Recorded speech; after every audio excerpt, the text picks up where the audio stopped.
Hi, welcome to my channel. நம்ம இன்றைக்கி என்ன ரெசிபி பார்க்க போகிறோன்னா ஸ்வீட் பொட்டேட்டோ மூஸ் தான் பண்ண போகிறோம். மூஸ்ங்கிறது நிறைய பேருக்கு தெரியும், நிறைய பேருக்கு தெரியாமல் இருக்கும். தெரியாமல் இருக்கிறவங்களுக்கு சொல்கிறேன். ஒரு திக்காக க்ரீமாக இருக்கிற டெக்ஸ்சரில் இருக்கிற ஸ்வீட் தான் மூஸ்னு சொல்கிறது. அது இப்போ எப்படி செய்யலான்னு பார்க்கலாமா? அதுக்கு தேவையான இன்க்ரீடியன்ட்ஸ்லாம் இங்கே 2 மீடியம் சைஸ் ஸ்வீட் பொட்டேட்டோ எடுத்திருக்கேன். அது பாயில் பண்ணி வச்சுருக்கேன். ஃபைனாக சாப் பண்ண கேஷ்யூஸ் பாதாம் எடுத்திருக்கேன். நீங்கள் அதுக்கு நட்ஸ் கூட யூஸ் பண்ணிக்கலாம்.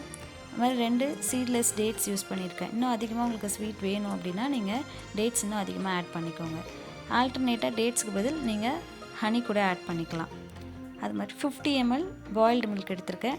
ரா மில்க்கும் யூஸ் பண்ணிக்கலாம். அது மாதிரி டபுள் பாயிலிங் மெத்தடில் 20 கிராம் டார்க் சாக்லேட் மெல்ட் பண்ணி வச்சுருக்கேன். டபுள் பாயிலிங் மெத்தடுங்கிறது நல்லா தண்ணியை சுட வச்சு ஒரு பவுலில் நம்ம கிரேட் பண்ண டார்க் சாக்லேட்டை அதில் மெல்ட் பண்ணுறது தான் double boiling method.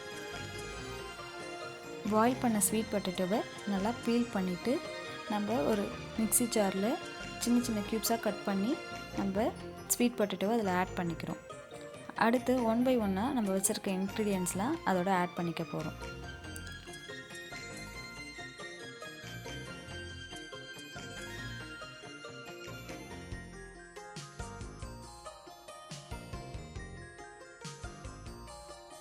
Sweet potato add பண்ணதுக்கப்புறம் நான் வச்சுருக்க டேட்ஸை அதில் ஆட் பண்ணிக்கிறேன்.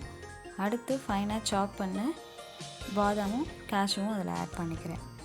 அடுத்து பாயில் பண்ணி வச்சுருக்க மில்க்கை அதில் ஆட் பண்ணிக்கிறேன். ஃபுல்லாக ஆட் பண்ணாமல் ஃபஸ்ட்டு கொஞ்சமாக ஆட் பண்ணி கிரைண்ட் பண்ணிவிட்டு அகைன் நம்ம மில்க் சேர்த்து கிரைண்ட் பண்ணணும். அடுத்து மெல்ட் பண்ண டார்க் சாக்லேட்டையும் அதோடய ஆட் பண்ணிக்கிறோம். ஆட் பண்ணிவிட்டு இதை நல்லா ஃபைன் பேஸ்ட்டாக நம்ம கிரைண்ட் பண்ணி எடுக்க போகிறோம்.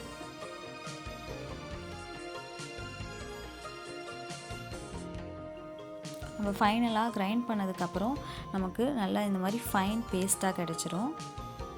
இது இந்த டெக்ஸ்சர் உங்களுக்கு ஓகே அப்படின்னா நீங்கள் யூஸ் பண்ணிக்கலாம். இல்லை இன்னும் நமக்கு க்ரீமியாக வேணும்னா இன்னும் நம்ம மில்க் ஆட் பண்ணி இதை நல்லா இன்னும் நல்லா க்ரீமியான டெக்ஸ்சருக்கு நம்ம கொண்டு வரலாம். அடுத்து நான் ஒரு கிளாஸ் டம்ளரில் நான் ப்ரிப்பேர் பண்ணி வச்சுருக்கேன் அந்த மூஸை இதோட ஆட் பண்ணிக்கிறேன். எல்லாமே ஆட் பண்ணிவிட்டு அதுக்கு மேலே நான் கொக்கோ பவுடர் வச்சுருக்கேன். அதை நல்லா ஸ்ப்ரிங்கிள் பண்ணிக்கிறேன். அது ஆப்ஷனல் தான், இருந்தால் யூஸ் பண்ணிக்கலாம், இல்லைன்னா விட்டுடலாம். கார்னிஷிங்க்கு ஃபைனாக சாப் பண்ண கேஷ்யூ அண்ட் பாதாம் ஆட் பண்ணியிருக்கேன். நீங்கள் நட்ஸ் இருந்தாலும் ஆட் பண்ணிக்கலாம்.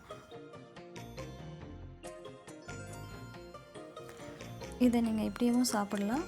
இல்லை உங்களுக்கு சில்லுன்னு வேணும்னா நீங்கள் ஃப்ரீசரில் 10 to 15 minutes ஃப்ரீஸ் பண்ணி இதை சாப்பிட்லாம். இது மாதிரி நம்ம வீட்டில் இருக்கிற கிட்ஸுக்கும் செஞ்சு தரலாம். நம்ம வெளில ஷாப்பில் வாங்கி தரது பயமாக இருந்துச்சுன்னா இதை மாதிரி நம்ம வீட்லேயே செஞ்சு கொடுத்தோன்னா குழந்தைங்களும் நல்லா லைக் பண்ணி சாப்பிடுவாங்க. ஓகே, பாய். நெக்ஸ்ட் வீடியோவில் பார்க்கலாம்.